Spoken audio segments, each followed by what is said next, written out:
Does American Family Insurance cover rental cars? S. American Family Insurance typically extends your personal auto insurance coverage to rental vehicles, provided you have comprehensive and collision coverage on your policy. His means that if you rent a car for personal use within the United States, your existing American Family policy will generally cover damages to the rental car, as well as liability for injuries or damages to others.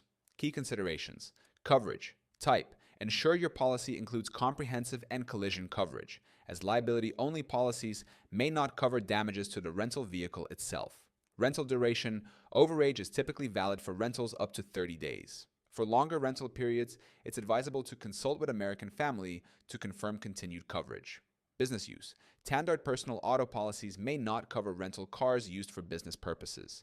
If you plan to use a rental vehicle for work-related activities, verify with American Family whether your policy extends to such use.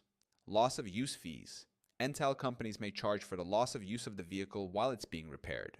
American Family's coverage of these fees can vary, so it's important to confirm whether your policy includes this protection. Additional options: rental car company insurance. Purchasing the rental company's collision damage waiver, CDW, can provide additional protection and may cover certain fees not included in your personal policy. Credit card benefits: OME credit cards offer rental car insurance when you use them to pay for the rental. This coverage is often secondary to your personal auto insurance, so it's important to understand the terms and conditions. Recommendation: before renting a vehicle, review your American Family policy details or contact an American Family representative to ensure you have adequate coverage for your specific rental situation. This will help you make an informed decision about whether additional insurance from the rental company is necessary. To see the best offers on car insurance today, click on the link in the description below.